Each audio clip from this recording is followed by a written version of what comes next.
शांति। आज का बहुत सुंदर विषय है, समर्थ विचारों से वाह स्थिति। अभी आप सभी गीत सुन रहे थे, खुशी खो गई तो सब कुछ खो गया, जो हुआ अच्छा हुआ। ये खुशी का मर्म सबको सुनाते चलो। और सबसे अच्छी दवाई कौन सी है? अमृत, खुशी। और वैसे तो बाबा भी पिछले सीजन में भी बाबा सदा कहते हैं कि बच्चे खुश रहो, मुस्कुराते रहो। इस सीजन में भी बाबा उसके ऊपर ही, क्योंकि हमारा ज्ञान अभी प्रदर्शनी वाला ज्ञान और ज्ञान नहीं सुनेंगे, लेकिन जिन्होंने ये ज्ञान सुना है, धारणा की है, उनके चेहरे की खुशी देख करके लोगों को लगेगा इनको परमात्मा पढ़ाता है, कुछ मिला हुआ है। क्योंकि वर्तमान की इस कलयुग की समस्या के दुनिया में किसी के चेहरे पर भी खुशी नहीं है। हर एक के जीवन में विघन है, भले धन है, संपत्ति है, सब कुछ है, लेकिन कोई ना कोई विघन, कोई ना कोई समस्या, हर एक का रोना चलता रहता है और अंदर से निगेटिव विचार चल रहे हैं। और ऐसे निगेटिव विचारों में सब दुखी है, परेशान है। और ऐसे में अगर किसी का चेहरा खिला हुआ देखेंगे तो सबका ध्यान जाएगा, ये भी तो हमारे ऑफिस में रहता है, ये भी तो हमारे पड़ोस में रहते हैं, लेकिन इनका चेहरा खुश क्यों है? जरूर इनको कोई ना कोई प्राप्ति हो रहे हैं। तब आप जो सुनाएंगे वो सुनेंगे। इसलिए अब पुरुषार्थ कौन सा करना है? खुश रहने का। अगर मैं आत्मा अभिमानी हूं, खुशी से पता चलेगा। अगर मेरा योग लगा है, खुशी से पता चलेगा। अगर मैंने पवित्रता की धारणा की है, मेरा धारणा का विषय अच्छा है, पवित्र खुद चेहरा बताएगा इसकी धारणा अच्छी है।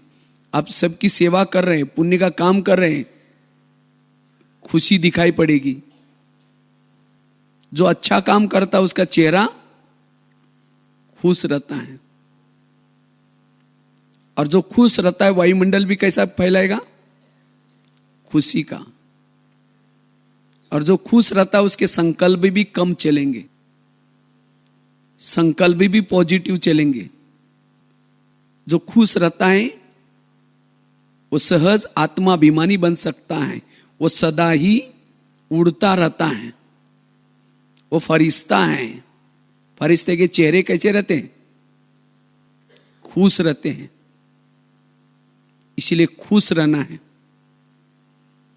और तब जाकर के हमारी स्थिति कैसी रहेगी? वाह स्थिति।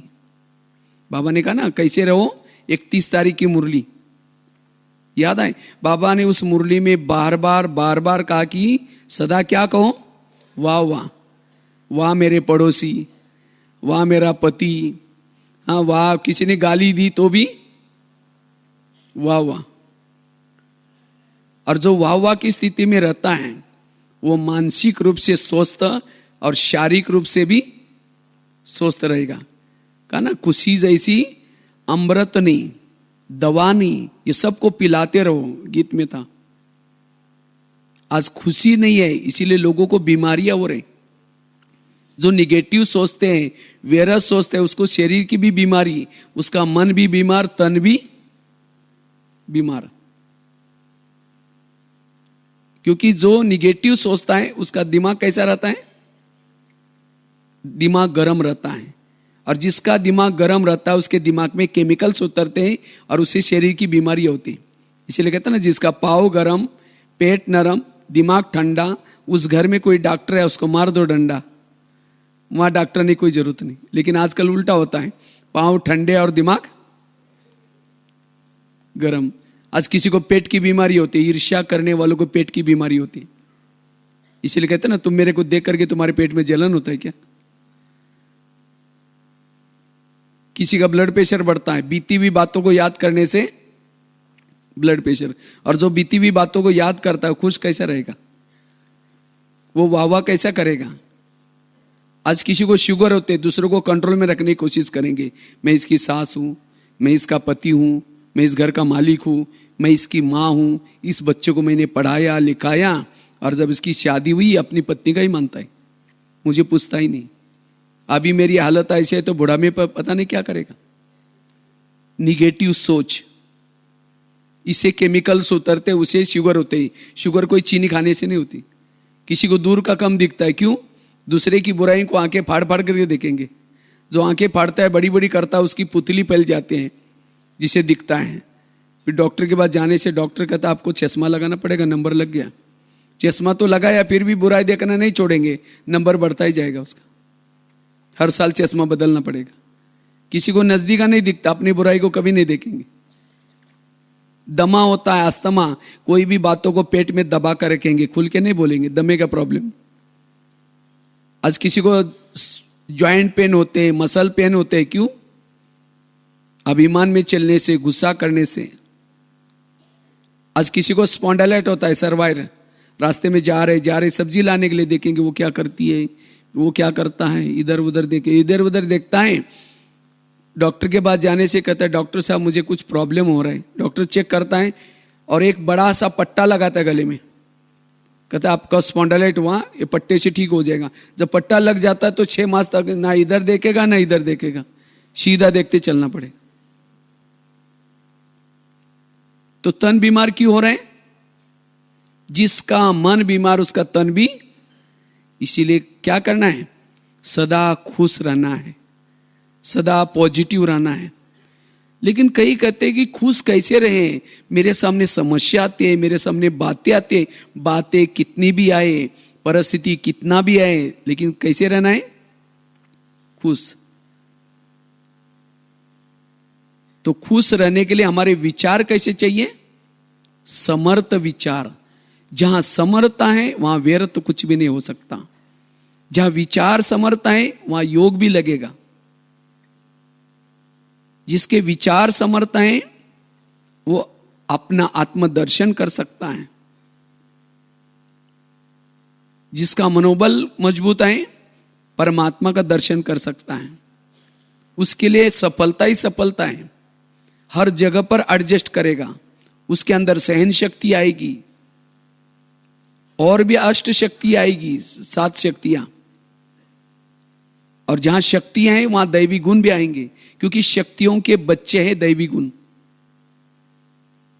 निगेटिव सोचा, सहन शक्ति भाग गई, सहन शक्ति भाग गई, उसकी 7 बहनें भी भाग गई, उसके बच्चे भी भाग गए। जो निगेटिव सोचता है उसके पास ना गुण होंगे ना शक्तियां होंगी, वो अकेला होगा, असफल बनेगा। इसीलिए मधुवन में आए हैं तो क्या करो, यहां से खुश रहने का एक व्रत लेके जाओ। मुझे इस 2014 में कैसे रहना है? खुश रहना है। बातें आएंगी, बाप को दो, बातों को हम खुद सोचना नहीं है, वो बाप बैठा है, उसके पर छोड़ो ना। क्योंकि हमने लोगों ने अभी कौन सा साल मनाया? 13वां साल पूरा करके अब किसमें प्रवेश किए? 1 मास उसका भी पूरा हुआ। 13 सब कुछ, बच्चे भी तेरे, बातें भी तेरी, भी ये सब कुछ तेरा, मेरा कुछ भी नहीं। और वही 14वां वर्ष की तपस्या कर सकता है। कहते हैं ना 14 साल की इन्होंने तपस्या की। 14 साल तो नहीं मिलेंगे, लेकिन 14वां वर्ष आपके हाथ में है। जिन्होंने 14 साल नहीं किया ये 2014 में कर सकता है। लेकिन कौन? जो व्यर्थों से मुक्त है। जितने कम विचार करेंगे, पॉजिटिव विचार करेंगे, हर शक्ति का, हर गुण का, हर स्थिति का अनुभव होगा, सदा वाहवा रहेंगे। इसीलिए व्यर्थों से मुक्त बनना है। कैसे बनना है? समर्थ बनना है।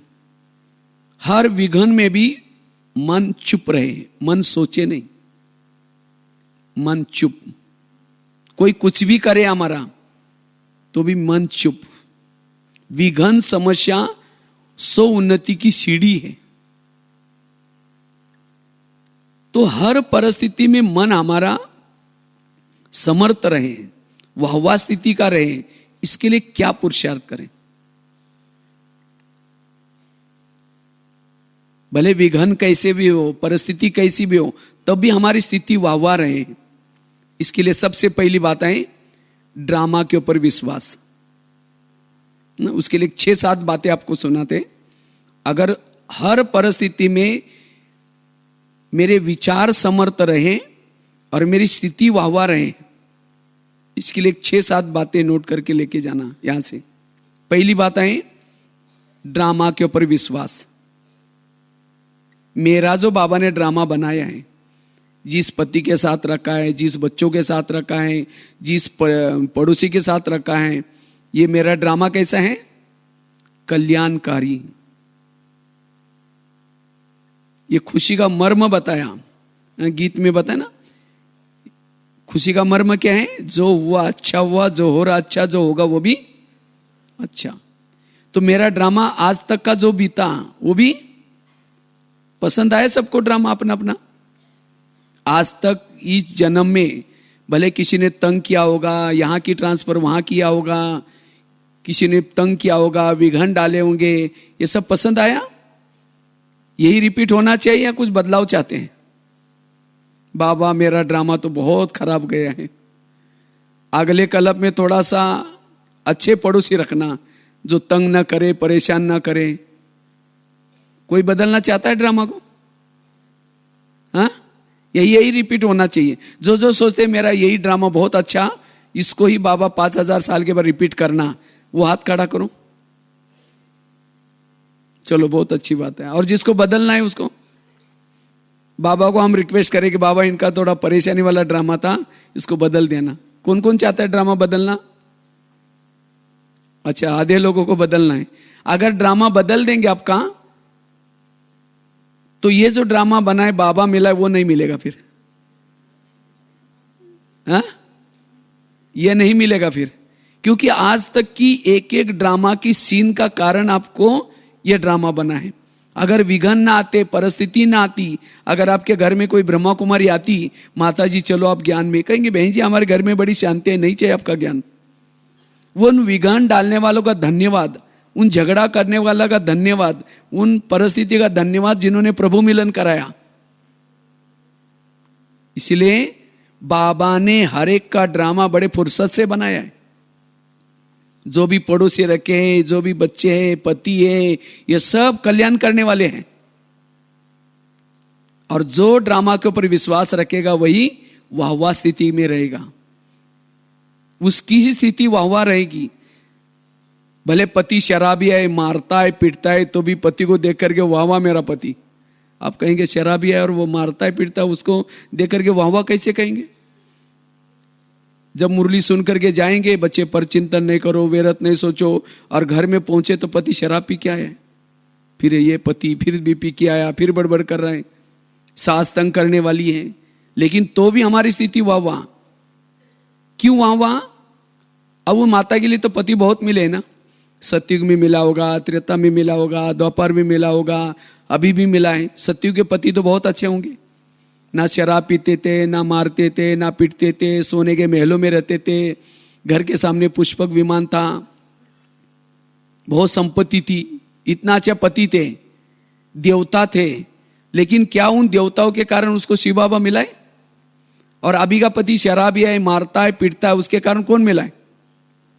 तो उस माता के लिए शराबी अच्छा या वो देवता है अच्छे? कौन सा पति अच्छा बताओ?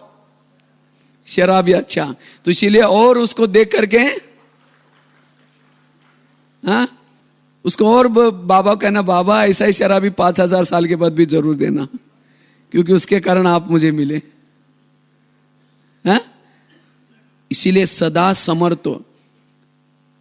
भले सतयुग में बहुत अच्छे अच्छे पड़ोसी थे, झगड़ा नहीं करते थे, मारते नहीं थे, मतलब बहुत अच्छे थे, लेकिन उनके कारण बाबा मिला।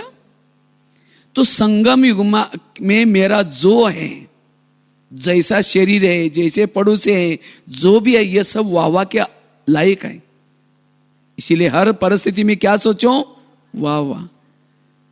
किसी ने अपमान किया तो भी वाह वाह, किसी ने गाली दी तो भी वाह वाह। और जो वाह वाह रहेगा उसको लगेगा अरे मैं तो इसको गाली दे रहा हूं, तो भी ये खुश है, तब उसके अंदर भी बदलाव आएगा। देवी का पोज देखा है ना कैसा है, वरदानी पोज आता है, मुस्कुराता चेहरा होता है। अगर देवी को कोई गाली भी देता है, हाथ नीचे करके चेहरा पीछे नहीं करती, करती है। और हमें कोई कुछ बोलता है, 15 दिन उसे बात नहीं करेंगे, ऐसा मुंह करके जाएंगे। कभी कभी तो गुस्सा आएगा तो उंगली तोड़ देंगे, इसका तो सत्यानाश हो गया। ऐसा कोई मंदिर में पोज है देवी का? दुआई देने वाला है। इसीलिए दुआई दो। कौन दे सकता है? जो समर्थ सोचता है, पॉजिटिव सोचता है। इसीलिए सदा समर्थ सोचो। इसीलिए ड्रामा के ऊपर विश्वास। वैसे तो हम 3 बाप के बच्चे हैं, लेकिन मां कितनी हमारी? कितनी है? 4 माँ है, ब्रह्मा, मम्मा, लौकिक माँ और ड्रामा। अगर कोई भी बच्चों को मां मारती है तो बच्चा कहां जाता है? बाप के पास। और बाप जाकर के क्या बोलता है? मम्मी ने मुझे थप्पड़ मारी। इतना ही बोलता है ना। ये थोड़ी बोलता है मम्मी ने मुझे थप्पड़ मारी, इस मम्मी को बाजार में बेच करके दूसरी लेके आऊं, बोलता है। लेकिन हम क्या करते हैं? ड्रामा हमारी माँ है, शिव बाबा ड्रामा का पति है, दोनों के संगम से पैदा हो गए हम उसके बच्चे हैं। लेकिन ड्रामा रूपी माँ जब थप्पड़ मारते हैं, कोई विघ्न आता है, रोते रोते बाबा के पास जाते हैं और क्या बोलते हैं? बाबा मेरा ये ड्रामा बदल दो ना, माना इस माँ को बेच करके दूसरी लेके आओ ना। तो बाबा क्या कहता है? तुमको यहां से जाना तो भले जाओ, मैं ड्रामा को नहीं बदल सकता हूं। मना बाबा को अपनी पत्नी इतनी पसंद आई तो हमें भी अपनी माँ पसंद चाहिए। तो जिसने ड्रामा को पसंद किया वो व्यर्थों से मुक्त। जिस गली में रखे, जिस शहर में रखा हुआ, क्योंकि बाबा को पता है मेरा यही कल्याण होने वाला है। समर्थ विचार, ड्रामा के ऊपर विश्वास, यह है पहली बात। दूसरी बात है, अगर हमें खुश रहना है, वाहवाह की स्थिति में रहना है तो क्या करो? अगर कोई कुछ कहता है, कोई कुछ बोलता है, ज्यादा सोचो नहीं उसको। अगर सोचेंगे वृत्ति में जाएगा। वृत्ति मतलब समझा? सिंपल शब्द में भावना। निगेटिव सोचने वालों की भावना भी निगेटिव बनती है। किसी ने अपमान किया, किसी ने कुछ बोल दिया, उसको ज्यादा सोचो नहीं। सोचने से वृत्ति निगेटिव बन जाएगी। और जिसकी किसी के लिए वृत्ति निगेटिव है वो खुश नहीं रह सकता, वो वाहवाह स्थिति में नहीं रह सकता। इसीलिए अगर कोई कुछ बोलता है ज्यादा सोचो नहीं, क्योंकि आजकल लोगों को डिप्रेशन बहुत बढ़ रहा है, तनाव बढ़ता जा रहा है। तनाव क्या है? ज्यादा निगेटिव सोचना, इसे तनाव निर्माण होता है, प्रेशर निर्माण होता है, सोचने की शक्ति खत्म हो जाती है, निर्णय शक्ति खत्म हो जाते हैं। तनाव को इंग्लिश में क्या बोलते हैं? टेंशन। 10 मतलब कितना? 10। और सन मतलब बच्चे, 10 बच्चे। पहले तो 2-4 हैं और फिर 10 होंगे, वो सुखी कैसा रहेगा? अब किसी के 10-12 बच्चे हैं, माँ बाप शांति से बैठेंगे, एक बच्चा आएगा, कहेंगे पापा जी मुझे कपड़े चाहिए, हिलाता रहेगा। पापा कहेगा ठीक है बेटा, मुझे पेमेंट मिलेगा तो दे दूंगा। दूसरा कहेगा पापा जी मुझे परीक्षा की फी देनी है, कहेगा ठीक है बेटा दे दूंगा। तीसरा कहेगा पापा जी मुझे, जितने बच्चे उतनी समस्या भी ज्यादा।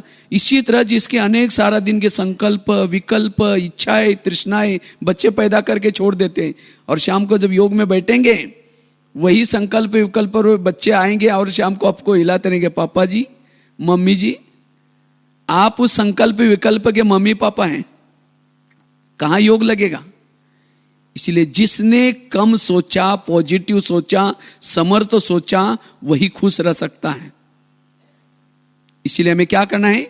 निगेटिव नहीं सोचना। आकाश के चंद्रमा को पानी में देखना है तो पानी कैसा चाहिए? स्थिर। परम धाम के परमात्मा को मन में देखना है, मन स्थिर। कुछ भी हो जाए असोच, वो अशरीरी बन सकता है, आत्माभिमानी बन सकता है और वही खुश रह सकता है। क्योंकि अशरीरी बनने से आत्मा को अतीन्द्रिय सुख मिलता है, और जब यह सुख मिलता है आत्मा ऑटोमेटिकली मुस्कुराती रहती है। सुख मिल रहा है, कोई अपमान करता उसकी फीलिंग नहीं आती, वो देह भान वालों को आती है। और देह भान क्यों हो गया? सोचने से। सोचने वाला मनुष्य है, असोच है फरिश्ता है। इसीलिए बाबा कहते बच्चे कुछ भी हो जाए मुस्कुराते रहो। इसलिए ऐसी बातों को ज्यादा सोचना नहीं। एक बहुत सुंदर घटना आपको सुनाते हैं। एक व्यक्ति ने गधा खरीद किया, गधा कुएं में गिर गया। अब उस मालिक को लगता अब उसको निकाले नहीं निकाले क्या करे। लास्ट में उसने सोचा वैसा ही बुढ़ा हो गया, अब निकाल करके क्या फायदा।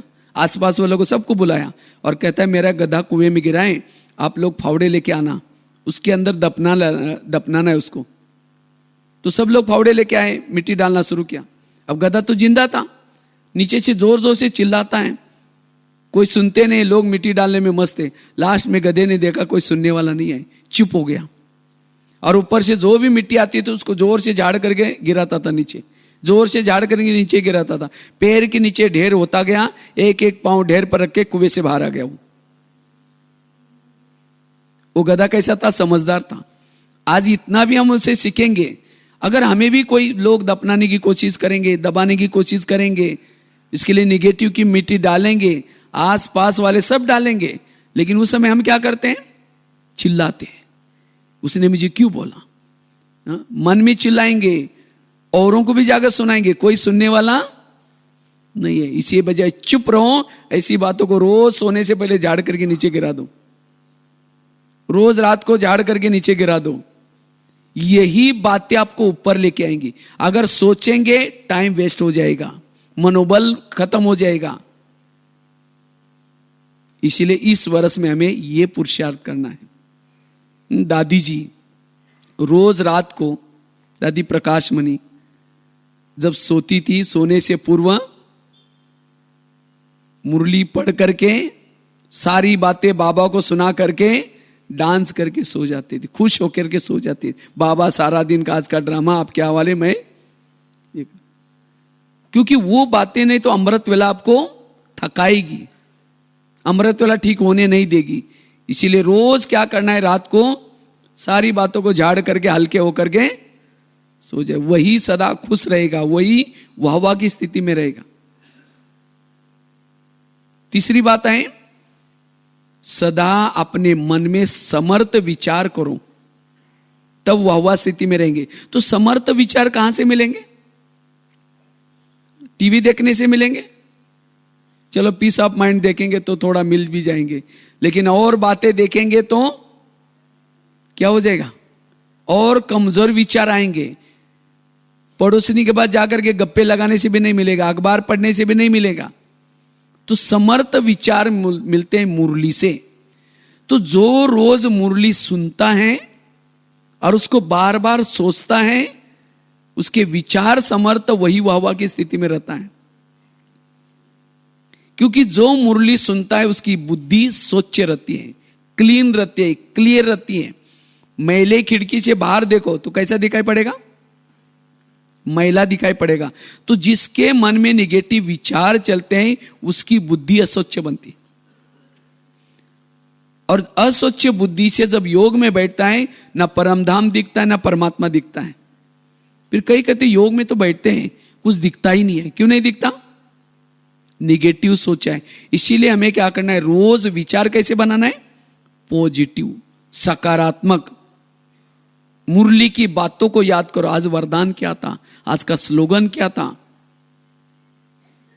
आज मीठे बच्चे में क्या बोला था। जितना समर्थ सोचेंगे उतना वाहवा की स्थिति में रहेंगे। जो मुरली को भूल जाता है उसको दूसरे के अवगुण दिखते हैं। कोई हंसेगा लेकिन मेरे को देखकर जरूर हंस रहे हैं। कोई किसी से बात भी करता है, लगता है मेरी बात जरूर कर रहा है। उसके नजरिया भी निगेटिव, और वही उसकी खुशी गायब हो जाती है। इसलिए हमें रोज समर्थ बातों को याद रखना है। कुछ दिन पहले हमने ज्ञानामृत में बहुत सुंदर एक घटना लिखी थी। एक दो माताएं थी, एक माताजी 2 मंजिल पर थी और दूसरी माताजी 1 मंजिल पर थी। तो 2 मंजिल वाली माताजी रोज अपने घर के खिड़की से पड़ोसनी के छत पर देखती हैं। तो छत पर कपड़े सुखाए रहते हैं, उसके कपड़े देकर के पति को बुलाते हैं, कहते हैं इसको कोई अक्ल ही नहीं है, कितने गंदे कपड़े, कितने मैले कपड़े। पति को कहते हैं जाओ पूछ के आओ, आखिर वो क्या साबुन यूज करते हैं, क्या सर्फ यूज करते हैं। तो पति कुछ नहीं बोलता। रोज वो बुला करके कहते जाओ पूछ के आओ। एक दिन जब उसने उसी खिड़की से देखा तो कपड़े अच्छे दिखने लगे। फिर पति को बुला करके कहते आज इसको कैसे अक्ल आ गई, आज कितना अच्छा धुला है क्या। कहते कि आज लगता है लोगों ने साबुन बदली क्या या सर्फ बदली क्या। कहते जाओ पूछ के आओ। पति धीरे से मुस्कुराता है और कहता है आज सवेरे सवेरे मैंने अपने घर के खिड़की के कांच साफ किए। समझ में आया? माना रोज वो पड़ोसनी कपड़े कैसी धुलाई करती थी, अच्छी धुलाई करती थी, लेकिन उनको गंदे क्यों दिखते थे? क्योंकि उनके ही घर की खिड़की के कांच गंदे थे। अब बेचारे उसका क्या दोष है? इसी तरह जो सेंटर पर नहीं जाएगा, मुरली नहीं सुनेगा, उसकी खिड़की मैली रहेगी। और मैले खिड़की से जिसको भी देखेगा उसकी सबके अंदर अवगुण दिखाई पड़ेगी, खुशी गायब। इसीलिए रोज अपने खिड़की को क्या करो? साफ करो। अर्थात रोज के मावके। लेकिन आजकल खिड़कियां कैसे बनाते हैं? कांच की होती है। और कांच को साफ करने के लिए क्या करते हैं? आजकल केमिकल मिलता है, केमिकल डाल करके फिर कपड़ा मारते हैं, खिड़की साफ होती है। इसी तरह केवल मुरली सुनने से खिड़की साफ नहीं होंगी। मुरली से पहले आधा घंटे का क्या करो? योग करो। आज कहीं हम सेंटर पर जाते हैं, आजकल कई कई भाई बहनों में क्लास के पहले आकर के योग करने का इंटरेस्ट कम कर देते हैं, नहीं आएंगे, कोई ना कोई बहाना बताएंगे। आज सर्दी बहुत है, बच्चे स्कूल में जाते हैं, टिफिन बनाकर देना होता है, कई बहाना करेंगे और कहेंगे बहन जी तो अभी संदली पर नहीं बैठी होगी। 5 मिनट पहले जाएंगे, केवल मुरली सुन के जाएंगे। और जो केवल मुरली सुनता है उसको सबकी क्या दिखते हैं? अवगुण दिखते हैं। केवल मुरली सुनने से समर्थ नहीं बनेंगे। मुरली सुनने से पूर्व क्या करना है? योग। जिसका अमृत वेला अच्छा, क्लास के पहले योग करेंगे और मुरली अच्छी तरह सुनेंगे, ये 3 बातों से आत्माभिमानी स्थिति बनती है। और जिसकी आत्माभिमानी स्थिति है उसके लिए कोई भी बात आए, कोई भी विघन आए, वो मुस्कुराता रहेगा, खुश रहेगा। इसलिए हमें क्या करना है? क्लास के पहले योग करने का लक्ष्य रखना है। तो इसलिए रोज अपनी खिड़की को भी साफ करना है। कितनी बातें बताई? खुश रहने के लिए, वाहवाह स्थिति बनाने के लिए। पहली बात बताई ड्रामा के ऊपर विश्वास। दूसरी बताई ऐसी बातों को रोज झाड़ करके नीचे गिरा दो, गधे वाला एग्जांपल बताया। तीसरा बताया रोज अपने खिड़की को साफ करो। चौथी बात है जीवन में आने वाली निगेटिव बातों को क्या बना दो? पॉजिटिव। ये बहुत बड़ी कला है। छोटी छोटी बातें हमारी खुशी को गायब करती है। तो इसलिए निगेटिव बात को क्या बना दो? पॉजिटिव। वही समर्थ रह सकता है, वही विघ्नों में भी उसका मन चुप रहेगा। जो निगेटिव को पॉजिटिव। मेरे खुद के एक्सपीरियंस है, अनुभव है। मेरे जीवन में जितने विघ्न आए, एक एक विघ्न मुझे आगे बढ़ाने के निमित्त बना। जैसे अभी परिचय बहन जी बता रहे थे ना, इनको एक रद्दी में किताब मिला, एक रद्दी में एक साधारण परिवार, लेकिन आज बाबा ने इसी स्टेज पर लाया। मैंने देखा कि मेरे जीवन में एक एक विघ्न, एक एक कला देके गई। तो सचमुच बाबा ने हर एक का ड्रामा बनाया, बड़ा सुंदर बनाया। तो निगेटिव बात को क्या बना दो? कहते ना अपनी नजरिया बदलो तो नजारे भी बदल जाएंगे। वही ड्रामा आपको अच्छा लगेगा, वही लोग अच्छे लगेंगे, वही बातें अच्छी लगेंगी। इसलिए हमें क्या करना है? निगेटिव बातों को क्या बनाना है? पॉजिटिव। जो निगेटिव को पॉजिटिव बनाता है वही समर्थ विचार कर सकता है। अभी कुछ दिन पहले हम ऐसे ही डाइनिंग हॉल में चक्कर लगाने के लिए गए थे, तो एक माता जी ने कहा, मेरे को एक क्वेश्चन पूछा, कहते भाई साहब वो जहां उसकी जो आजकल वो बना है ना ऊपर चढ़ने के लिए सीधा, तो वहीं उसके कोने में उसकी भोजन खिलाने की ड्यूटी थी। और वहीं लेबर लोग क्या करते थे, ला करके सीधा कटोरे और ग्लास जोर जोर से डालते थे। और वो सुन करके कहते मेरे को सिर दर्द हो रहा है, मैं क्या करूं? जिसने ड्यूटी लगाई तो उसको मैंने बोला भी, माता जी कहते हैं कि मेरे को कहीं बदलो, तो उसने कहा कि नहीं माता जी, सभी तरफ सेवादारी बहुत है, आप यही करो नहीं तो छोड़ दो। अब मैं क्या करूं, मेरे को सिर दर्द हो रहा है। हमने कहा माता जी आप क्यों सोचते हैं मेरा ये कटोरिया और ग्लास से मेरा सुनने से, आवाज सुनने से मेरा सिर दर्द हो रहा है। आप ये सोचो, जब से मैं मधुबन में आई हूं, इतनी महान आत्माओं को मुझे ब्रह्मा भोजन खिलाने का चांस मिला है, और इसी मेरा इतना पुण्य जमा हो रहा है, और जिस पुण्य के कारण मेरे मंदिर में घंटियां बज रहे, कटोरिया और ग्लास की आवाज नहीं, किसकी आवाज है? ये घंटियों की आवाज है। और उसने वो घंटियों की आवाज में सुनना शुरू किया, उसका सिर दर्द गायब हो गया। और वो आई थी 8 दिन के लिए, 2 महीना रह के गई, और कहते दोबारा कभी आऊंगी यही सेवा करूंगी। उसने क्या किया? निगेटिव बात को। इसी तरह जीवन में आने वाले हर निगेटिव बातों को क्या बना दो? पॉजिटिव। एक महाराष्ट्र में एक संत थे, उनका नाम तुकाराम महाराज था, बड़े भक्ति करते थे। तो गली के लोगों ने क्या किया, वो संत को भक्ति करने के लिए मना किया, तब भी उन्होंने नहीं छोड़ा। तो एक दिन सभी लोगों ने पकड़ करके उस संत के गले में सब्जी की माला पहना दी, बैंगन, टमाटर, आलू, मटर, मिर्ची, नींबू, मुंह काला किया, उसके बाल उतर करके हल्दी लगा दी, और उनको एक गधे पर बिठा करके गली गली में चक्कर लगाया। इतना भी नहीं छोड़ा, जहां उनकी पत्नी रहती थी वहां तक लाया, और पत्नी को बुलाया और कहा इनको बहुत समझाया लेकिन नहीं माना, इसीलिए ऐसा किया। जब उसकी पत्नी देखते मेरे पति के साथ ऐसा किया, तो सबको गाली देती है। जब गाली देते हो, संत अपनी सब्जी की माला दिखा करके कहते हैं इनको गाली क्यों दे रहे हैं? ये लोगों ने अपने लिए 8 दिन के लिए सब्जी ला कर दिया है, कहा कि 8 दिन आराम से सब्जी चलेगी। उस निगेटिव बात को क्या बना दिया? पॉजिटिव। और कहा इनको गाली मत देना, मैंने बहुत दिनों से गाँव ही नहीं देखा था, आज ये लोगों ने मुझे गली गली का घर घर घुमा के लाए हैं। और कहा इनको गाली मत देना, जब मेरी शादी हुई थी उस समय बारात नहीं निकली थी, ये लोगों ने पूरी गांव में मेरी क्या निकाली? बारात। और कहा इनको गाली मत देना, मेरे सिर में तो फोड़े हो रहे थे, ये लोगों ने बाल उतर करके हल्दी लगा, औषध किया, एंटीबायोटिक का काम करते हल्दी।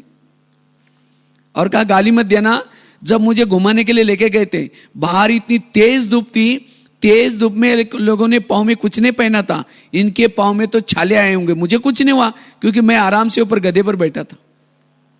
उस निगेटिव बात को क्या बना दिया? इसी तरह अगर आप जीवन में छोटी छोटी बातों को, अगर कोई गाली देता है तो क्या समझो, ये गाली नहीं दी, मेरे पर गुलाब का फूल डाल दिया।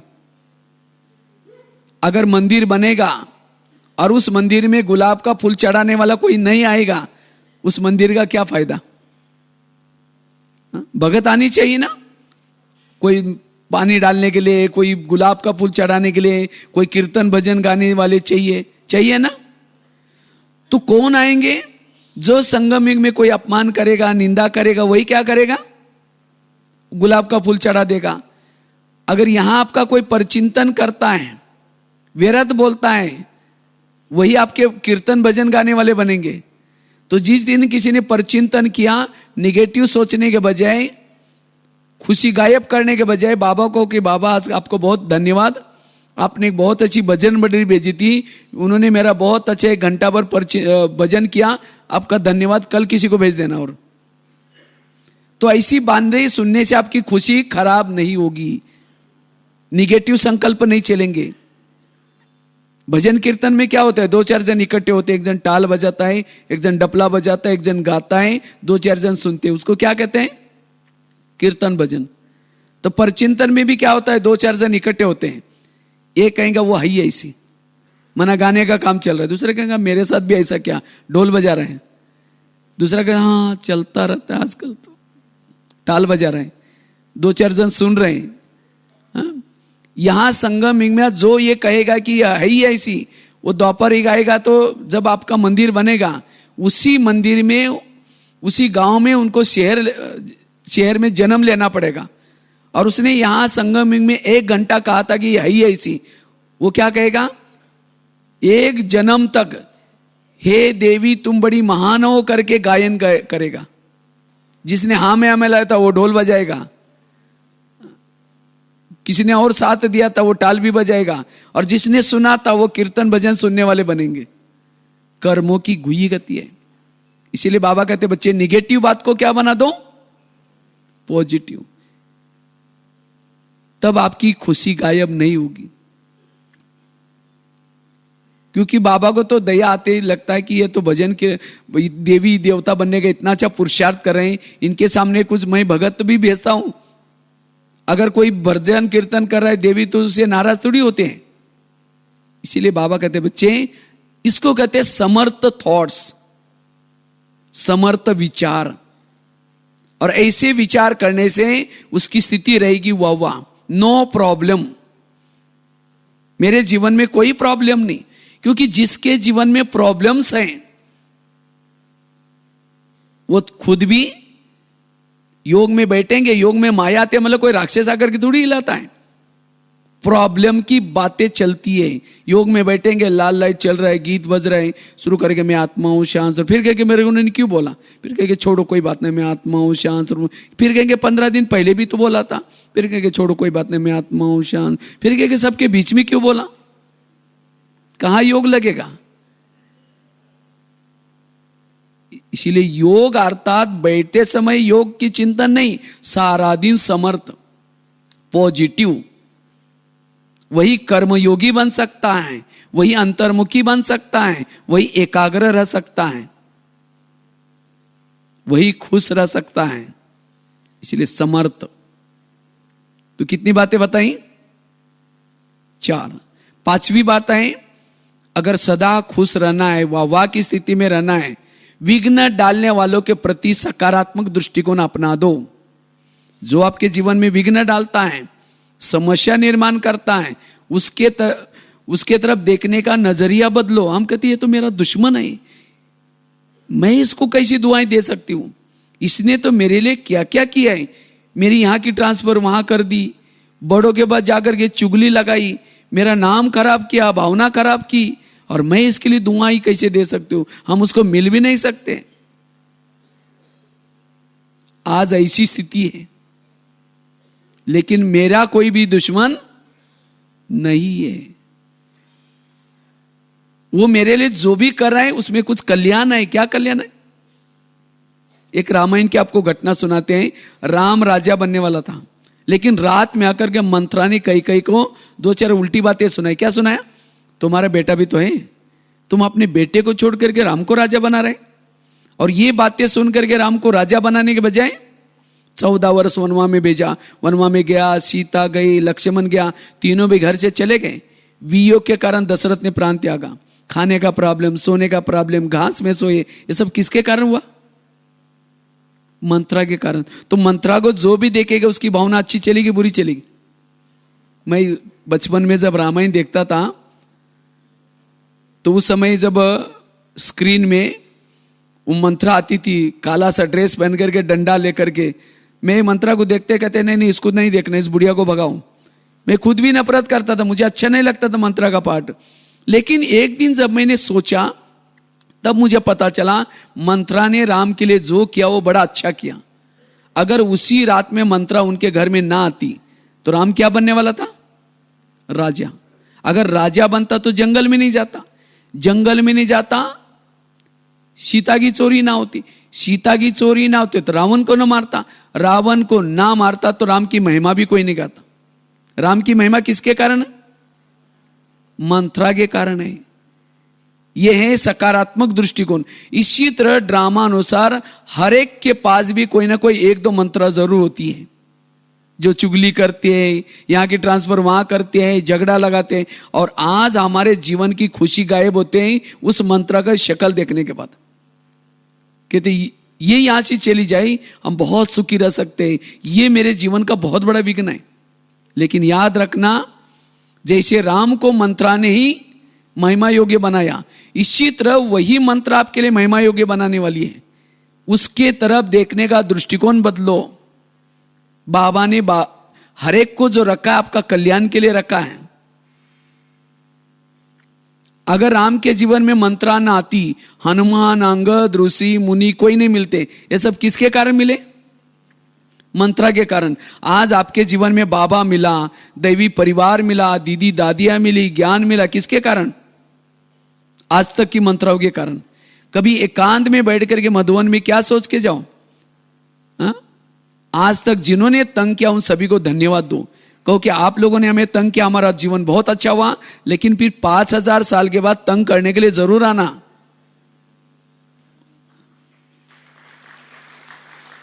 आना चाहिए या नहीं आना चाहिए?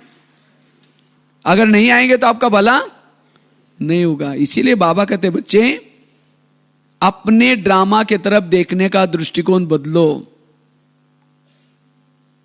तब जाकर के आपके विचार पॉजिटिव बन जाएंगे। हर विघ्नों के पीछे कुछ ना कुछ कल्याण समाया है, तब आपकी खुशी सदा बनी रहेगी। ये तो निगेटिव सोचने से टाइम वेस्ट हो जाता है। कई कहते हैं मुझे पुरुषार्थ के लिए टाइम ही नहीं मिलता, उनका टाइम चल रहा है व्यर्थ सोचने में वेस्ट जा रहा है। बाबा कहते हैं ना तीव्र पुरुषार्थ करो। तीव्र पुरुषार्थ मतलब मौनी बाबा बन करके बैठना, घंटों तक योग लगाना, ये कोई तीव्र पुरुषार्थ नहीं है। तीव्र पुरुषार्थ अर्थात पॉजिटिव सोचना, समर्थ सोचना, सदा हल्के रहना, खुश रहना। अब कोई व्यक्ति दौड़ दौड़ के गया फिर वापिस आए, फिर दौड़ के गया फिर वापिस आए, फिर दौड़ के गया वापिस आए, कहां जाएगा? जहां ही वहीं के रहेगा। इसी तरह मैंने घंटों तो खूब योग लगाया, सारा दिन निगेटिव सोचा, जितना दौड़े उतना वापिस, फिर घंटे तक योग लगाया, फिर जितना निगेटिव सोचा, जितना दौड़ा उतना वापिस। तीव्र पुरुषार्थ अर्थात समर्थ सोचना, सदा पॉजिटिव सोचना, और वही वाहवाह की स्थिति में रह सकता है, सदा खुश रह सकता है, सदा मुस्कुराते रह सकता है। तो कितनी बातें बताई? 5।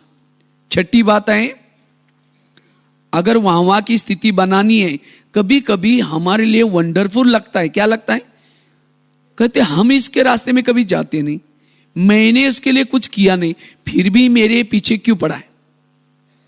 ऊपर भी देख करके कह के भगवान तुमने भी आंखें बंद किया क्या? ये मेरे साथ क्या हो रहा है? और इसीलिए कईयों को लगता है मेरा दिल थोड़ा सा दर्द होता है। क्यों दर्द होता है? क्योंकि मुझे क्या होता है, वो निगेटिव विचार चलते हैं। लेकिन नहीं, अगर कोई आपके लिए निगेटिव व्यवहार कर रहा है, निगेटिव बोल रहा है, उसमें भी कुछ ना कुछ कल्याण है। इसीलिए कभी भी हमें निगेटिव नहीं सोचना। याद रखना, आपके आसपास में जिसको भी रखा है, ये सभी कौन है? कोई आपको देने के लिए आए, कोई आपसे लेने के लिए आए। आपके आसपास में जितने भी लोग हैं, कोई देने के लिए आए, कोई आपसे लेने के लिए आए। और जब जिन्होंने इस गुह्य गति को समझ लिया, वो सदा समर्थ रह सकता है, सदा वाहवाह की स्थिति में रह सकता है। आज कईयों को देख करके हमें लगता है मैंने इसके रास्ते में गए ही नहीं, फिर भी ऐसा किया ही नहीं, फिर भी ऐसा क्यों करता है? आज हर एक के जीवन में प्रॉब्लम्स है। क्या क्या प्रॉब्लम है? आज कोई किसी को सास बन करके तंग करता है, कोई किसी को पति बन करके तंग करता है, कोई पड़ोसी बन करके तंग करते हैं, और इसीलिए उनके विचार निगेटिव। भले मुरली सुन के आते हैं, लेकिन जब कोई तंग करता है, परेशान करता है, वही बातें परचिंतन रूप में चलती हैं, निगेटिव रूप में चलती हैं। अगर उस पति पत्नी का या सास और बहू का पिछले जन्म दिखाए जाए, जो अभी की जो बहू है, पिछले जन्म इसकी कौन थी? सास थी। 4 बजे कमर में उठ करके उसके कमर में लात मारती थी। वो चक्की पीसने के लिए पहले गेहूं या अनाज पीसते रहते थे घरों में, सत्संग में जाने से रोकती थी। और आप थोड़ी बोलती है तो, इसलिए कहावत भी है ना, सास भी कभी बहू थी। तो इस गुह्य गति के राज को समझ लो, तब कभी भी कोई सास तंग करे, कोई पति तंग करे, तो भी आपके मन में हलचल नहीं आएगी। ये संसार जो चलता है कर्मों के आधार से चलता है। कोई देने के लिए आता है, कोई लेने के लिए आता है। लेना देना पूरा हो गया, वहां से चले जाते हैं। कई कहते हैं मैं इस बच्चे को इतना प्यार करती हूं, इतना सारा, फिर भी देखो ये ऐसा क्यों? क्योंकि वो लेने के लिए आया है। और कोई बच्चा वो आपके लिए बहुत अच्छे व्यवहार करता है, क्यों? वो देने के लिए आया है। इसलिए कर्मों से ये शरीर बनता है, कर्मों से कई कहते हैं हम ओम शांति में जाते हैं, ब्रह्मा कुमारी में जाते हैं, तो भी हमारे घर में प्रॉब्लम क्यों? लोग भी बोलेंगे इनको तो भगवान मिला है, ये कहते हैं हमको भगवान पढ़ाता है, फिर भी हमारे इनके जीवन में प्रॉब्लम क्यों? ओम शांति में आ रहे, कब से आ रहे? इसी जन्म में आ रहे हैं ना, पिछले जन्म में थे ओम शांति में, और उसी समय जो गलत कर्म किए तो वो। इसीलिए बाबा कहते बच्चे कर्म गति को समझो, आपके मन में हलचल नहीं होगी, सदा वाह की स्थिति में रहेंगे, हर परिस्थिति में पॉजिटिव रहेंगे। आपके जीवन में प्रॉब्लम्स क्यों आते हैं? उसका कारण है कर्मों का हिसाब किताब। कुछ दिन पहले हमने एक ज्ञानामृत में बहुत अच्छा एक आर्टिकल लिखा था, उसमें एक सुंदर घटना लिखी थी। अगर उस घटना को आप याद करेंगे, या वो हमारे जीवन में प्रॉब्लम क्यों आते हैं, इस घटनाओं का अगर सुनेंगे तो आपको स्पष्ट हो जाएगा, तब कभी भी आपके नेगेटिव विचार नहीं चलेंगे। ये सत्य घटनाएं। एक आगरा में एक पति पत्नी रहते थे, बहुत गरीब थे, तो उनके पास एक मेहमान आया। वैसा वो मेहमान दिल्ली में आया था खरीदारी करने की सबसे। जब दिल्ली में आए तो दुकान सब बंद थे। उस व्यापारी को लगता बैठे बैठे मैं क्या करूं, मैं आगरा कभी गया नहीं, चलो आगरा जाता हूं। आगरा गया, सारा दिन घूम के देखा, लेकिन रात को उसको सोने का प्रॉब्लम हो गया। जिस होटल में जाता था, जहां भी जाता था, सब कहते भाई हमारे होटल बुक है। अब उसको लगता है कहाँ सो जाऊं, अगर कहीं बस स्टैंड पर सो जाओ तो बैग चोरी हो जाएगी, कहीं स्टेशन पर सो जाओ तो भी चोरी हो जाएगी। अचानक वो गरीब पति पत्नी के पास गया, उनका एड्रेस था, झोपड़पट्टी में रहते थे। कोई बात नहीं, रात काटनी है, चला गया रिक्शा करके। जब वो मेहमान आए तो बड़े खुश हो गए गरीब पति पत्नी, इतना बड़ा व्यापारी हमारे घर में आया, खिलाया पिलाया, बातें की। सोने से पहले उस व्यापारी ने बैग खोले, कपड़े बदलने थे। तो गरीब की पत्नी की नजर गई, अरे इसके पास तो 50 के 100 के बहुत सारे बंडल है। जब बैग के अंदर देखा तो उसको मन में आया कुछ बंडल हमारे पास आ जाए तो अच्छा रहेगा, गरीबी दूर हो जाएगी। रात भर नींद नहीं आई, क्योंकि बैग सिराने थी, कैसे लेना है। 12-1 बजे बाहर गई, बड़ा पत्थर लाया, सीधा उसके सिर में मार दिया, मर्डर हो गया। पति की नींद खुली, कहता ये क्या हो गया, कहते गरीबी दूर हो गई। पति तो डर गया, कहीं बात किसी को पता चलेगा, लोगों को पता चलेगा, हमें जेल की सजा होगी। कहा कि किसी को भी पता नहीं चलने देंगे, अब इसको जमुना नदी में डालते हैं। रात को 2 बजे उसको डाल दिया, किसी ने नहीं देखा। वापिस आए, खून लगा था दीवार पर, टिक टक किया। इस बात को उन्होंने पुलिस से छिपाया, लोगों से छिपाया, लेकिन कर्मों से कोई छिपा। इसीलिए एक भजन है ना, कर्म का लेका मिटे नर भाई, लाख करे कोई चतुराई। आप सबसे छिपा सकते हैं, लेकिन ऊपर वालों से, कर्मों से कोई छिपा नहीं सकते। आखिरकार उन्होंने उसी पैसे से एक प्लॉट लिया, बिल्डिंग बना दी, दुकान खोला, गहने बनाई, गाड़ी खरीद की, एक छोटा मकान बनाया, गरीबी दूर हो गई। लेकिन उनके कोई बच्चे नहीं थे, दोनों ही पति पत्नी थे। कुछ साल के बाद एक बच्चा हो गया, एक ही था, खिलाया पिलाया, उसको बड़ा किया, कलेक्टर बनने वाला था। लेकिन कुछ कारण से इस बच्चे को थोड़ा टाइफाइड हो गया, तो उसको लगता है कि बच्चे को कुछ ना हो जाए। बहुत बड़े हॉस्पिटल में दिखाया, बहुत खर्चा हुआ, गहने बेचे, बच्चा ठीक नहीं हुआ। गाड़ी बेची तो भी ठीक नहीं हुआ। दुकान चालू किया था, उसको भी बंद किया तो भी ठीक नहीं हुआ। उनको लगता है बच्चा ठीक हो जाएगा, 10 दुकान खोल देंगे। लास्ट में मकान भी बेच दिया। तो एक दिन वो बच्चा कहता है, पापा जी अपने को जो मिला था पैसा खत्म हो गया, मैं जा रहा हूं, बच्चा मर गया। तो बच्चा कौन था? वही व्यापारी, पैसा लेने के लिए बच्चे के रूप में आया था। यह है कर्मों के सिद्धांत। तो ये मैंने क्यों सुनाया आपको? आज आपके जीवन में जो व्यक्ति तंग कर रहा है, जो व्यक्ति परेशान कर रहा है, वो कौन है? आपके कर्मों को चुक्त करने वाला व्यक्ति है।